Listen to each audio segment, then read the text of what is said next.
Okay, so Australia, Yeah. they did it. They did it. They actually went and banned social media for anyone under 16. It's huge. Right. It is like worldwide. This is sparking so much debate. It really is. And that's exactly what we're going to be looking at today. Yeah. We've got a ton of news articles from like everywhere. From all different sides of the issue. And we're going to be taking a deep dive into this. Absolutely. This isn't just about Australia. This is about like, can governments even control what we do online? Right. Or should they? It's a big question. Like, what does this mean for the rest of the world? You know, if Australia can do it, Yeah. could other countries follow suit? And I think that's one of the things that's so interesting here is Australia is really trying to do something Yeah, they're not holding back. ambitious. This isn't some little tweak to the rules. This is a full-on no to social media giants. Huge. Yeah. Like, they're putting the responsibility for making this work right on the companies themselves. And if they don't, Big fines. 50 million Australian dollars. Yeah. I mean, that's a serious message. Yeah, they're giving them a year to figure it out. 12 months, yeah. But the clock is ticking. And, you know, from what I'm seeing in these articles, there are a lot of questions about how this is actually going to work. Well, yeah, I mean, the biggest one that keeps coming up is age verification. Right. Like, the law specifically says they can't force kids to use government IDs Right. or, you know, any kind of digital ID system tied to the government. So then how do you... Exactly. How do you actually prove you're old enough without, Yeah. you know, giving up your privacy? Right. And, I mean, let's be real. Are kids really going to be stopped by this? Right. Like they can just use their parents' accounts. Or find workarounds, VPNs, all sorts of things. Tech-savvy kids. Oh, absolutely. So speaking of strong reactions, Oh, yeah. we've got Australia's Prime Minister Anthony Albanese Right. calling this a landmark win for kids' mental health and well-being. Yeah. A historic moment, he said. But then you've got Elon Musk calling this a backdoor to internet control. For all Australians. Not just the kids. His point is that this could give the government way too much power over what people can see and do online. Which, you know, that's a slippery slope argument that we need to take seriously. Absolutely. But for a second, let's just focus on the mental health side of this. Okay. The Australian government's whole argument is that banning social media will be good for kids. Right. That it'll protect them. Protect their mental well-being. But is there evidence to actually back that up? Well, some of these articles point to research that links a lot of social media use to anxiety, Oh, yeah. depression in teenagers. Body image issues. Huge problem, right? So their argument is that by limiting access, Yeah. you're essentially creating a healthier environment, especially for kids who are already struggling with these things. Yeah. No, that makes sense. Right. But there's also that concern about vulnerable youth, Oh, definitely. That's a big one. especially Yeah. like LGBTQ plus teens, Right. especially in like rural areas where they might not have those support systems. Where online communities are literally a lifeline. Right. So the concern is that by banning social media, you could actually make things worse for these kids. Right, because you're taking away... Yeah, you're isolating them even more. Right, and that could lead to even more mental health problems, which is the opposite of what the ban is trying to do. Exactly. And it could even push these kids towards, like, less regulated parts of the internet. Like the dark web. Where there's more risk, potentially. Out of the frying pan and into the fire. Exactly. So it seems like even the experts are kind of divided on this. Oh, yeah. Like some are saying, good for Australia for finally doing something to protect kids. Taking action. But then others are saying, hold on, this could actually do more harm than good.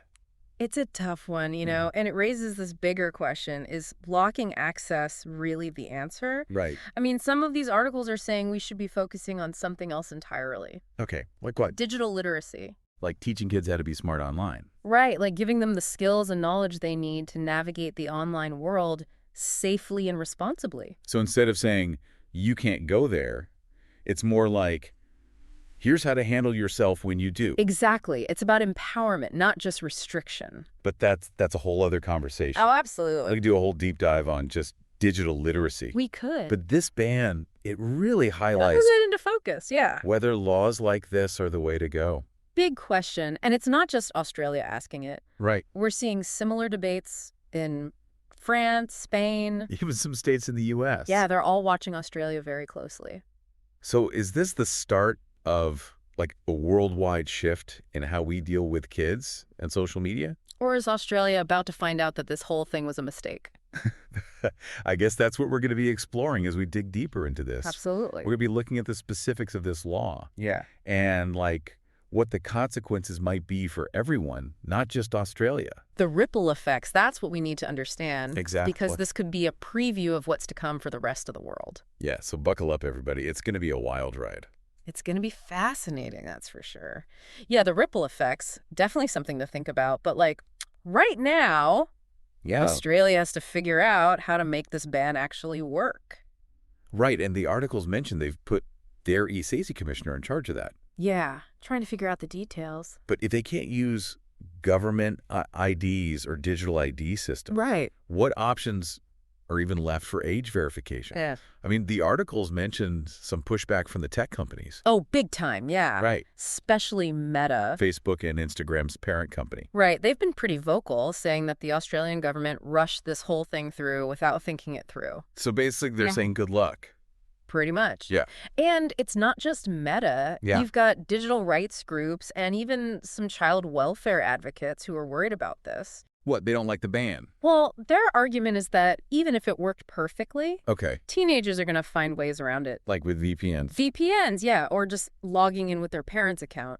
So it might not even be effective. That's a big concern. Yeah. So it's more like a symbolic gesture than an actual solution. That's what some people are worried about. And there's also the concern that Yeah. by pushing kids away from these mainstream platforms, Mm-hmm. you might actually be driving them to, like, riskier parts of the internet.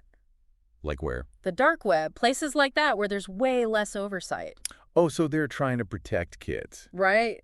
but they could end up, Exactly. It's a tough one. And even the mental health experts are kind of split on this whole thing. yeah, that's what I was noticing in the articles. Yeah, you've got some who are praising the Australian government. Saying, good, they're finally doing something to protect kids. Right, taking a stand. But then others are saying, wait, this could actually make things worse, Lead to more isolation, more mental health problems. especially for the kids who need those online connections the most. Yeah, like the LGBTQ plus community, the articles have some really powerful stories about young people who are worried about losing those connections. It's a reminder that this isn't just a theoretical debate. This is affecting real people's lives. It really is. And Okay, it's very not nice. just the kids who are feeling it.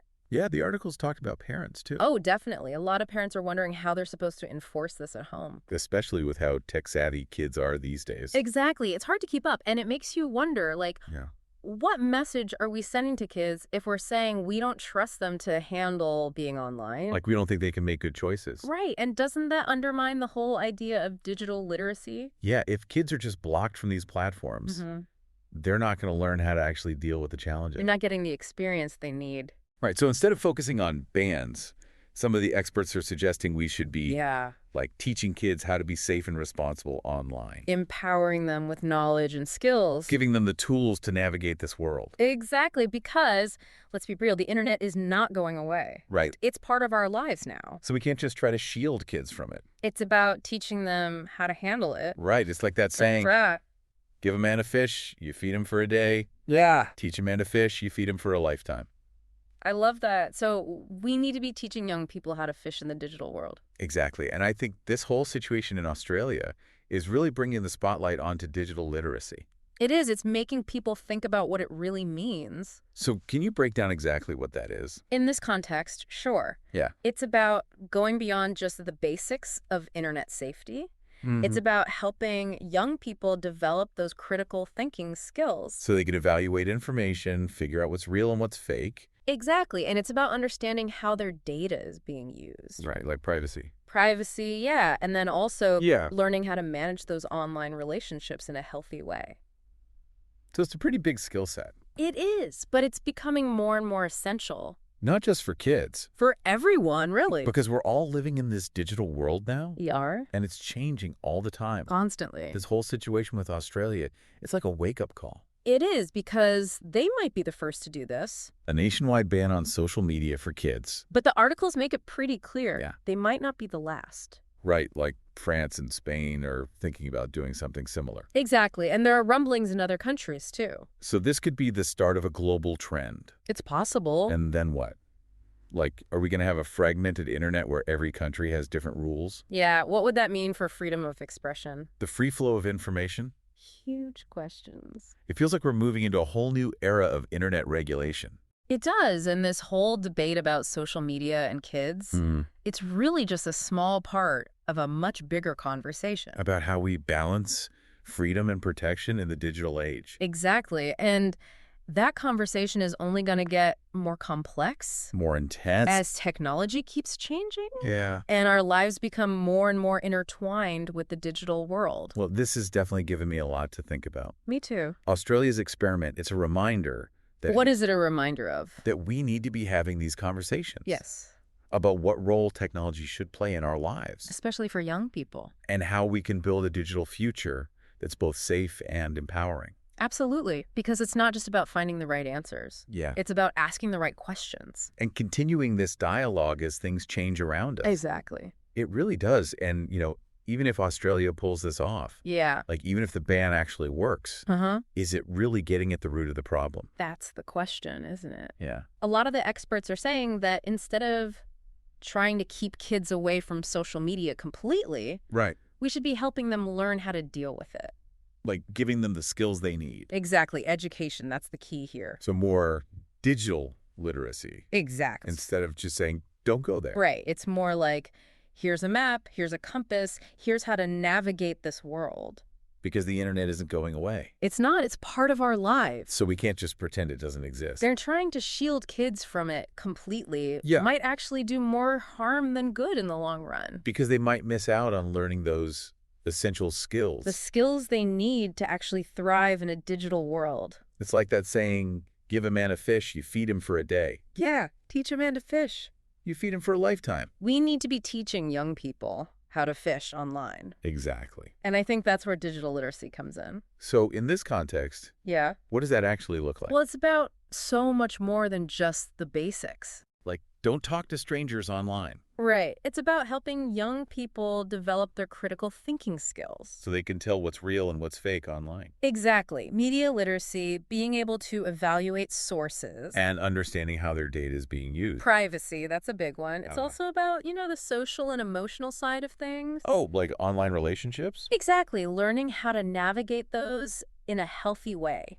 So it's a whole package. It is. It's a lot to cover. It is. But it's essential. And Yeah. it's not just on the kids either. Right. Like, parents and teachers have a role to play here, too. Absolutely. So what can they do? Well, parents, first of all, they need to be having open and honest conversations with their kids about their online experiences.